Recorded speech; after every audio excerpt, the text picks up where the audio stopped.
नमस्कार, मैं शिवानी रतूड़ी आर्यभट्ट टाइम्स में आपका स्वागत करती हूँ। गोपालगंज में बागेश्वर धाम सरकार पंडित धीरेन्द्र कृष्ण शास्त्री की कथा शुरू होते ही बिहार की राजनीति में हलचल मच गई है। रामनगर स्थित श्री राम जानकी मठ में हजारों श्रद्धालुओं की भीड़ के बीच उन्होंने हिंदू राष्ट्र, सनातन धर्म और हिंदू एकता का बिगुल फूंकते हुए कहा है कि बिहार से ही हिंदू राष्ट्र की पहली आवाज उठेगी। कथा मंच से दिए गए उनके तीखे बयान अब सियासी गलियारों में गूंज रहे हैं।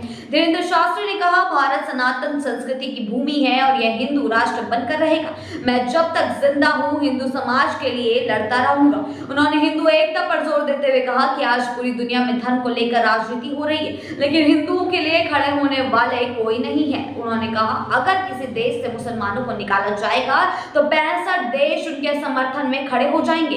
ईसाइयों के लिए 95 देश खड़े होंगे, मगर हिंदुओं के लिए कोई भी खड़ा नहीं होगा। इसलिए हमें खुद अपनी रक्षा करनी होगी, अपनी शक्ति को पहचानना होगा। बिहार की ऐतिहासिक और सांस्कृतिक विरासत की तारीफ करते हुए उन्होंने कहा कि यह धरती माता जानकी और भगवान बुद्ध की भूमि है। यहाँ कण कण में सनातन संस्कृति बसती है।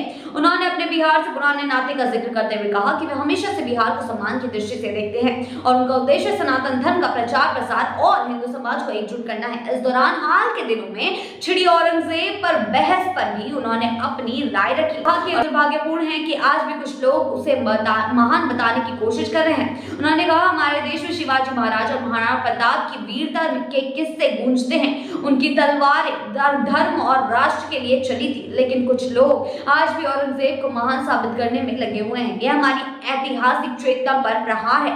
बागेश्वर बाबा के इस बयान के बाद सियासी पारा जो है वो चढ़ गया है। हाल ही में AIMIM विधायक अखरुल ईमान और जेडीयू MLC खालिद अनवर ने औरंगजेब को अच्छा शासक बताया था, जिस पर बीजेपी ने तीखा विरोध जताया था। अब धीरेन्द्र शास्त्री के बयान ने इस विवाद को और भी ज्यादा हवा दे दी है। बीजेपी के नेताओं ने उनके बयान का समर्थन किया, जबकि विपक्षी दलों ने इसे ध्रुवीकरण की राजनीति बताया। बिहार में यह विवाद ऐसे समय में उठा जब इस साल विधानसभा चुनाव होने हैं। तमाम राजनीतिक दल अपने वोट बैंक को साधने में जुटी हुई है और ऐसे में हिंदू राष्ट्र और सनातन धर्म का मुद्दा चुनावी गणित को प्रभावित कर सकता है। धीरेन्द्र शास्त्री के समर्थक जहां उनके बयानों को सनातन धर्म की रक्षा के लिए जरूरी बता रहे हैं, वहीं उनके विरोधी इसे धार्मिक ध्रुवीकरण का प्रयास मान रहे हैं। बागेश्वर बाबा ने अपने बयान से साफ कर दिया है कि हिंदू राष्ट्र की मांग केवल धार्मिक नहीं बल्कि सामाजिक और राजनीतिक जागरूकता से भी जुड़ी हुई है। उन्होंने कहा, देश में बदलाव की बयार बह रही है, हिंदू समाज जाग रहा है। अब हिंदू घटेगा नहीं, बटेगा नहीं। हमें पूरा विश्वास है कि भारत हिंदू राष्ट्र होकर रहेगा। उनकी इस घोषणा ने बिहार ही नहीं बल्कि पूरे देश में एक नई बहस को जन्म दिया है।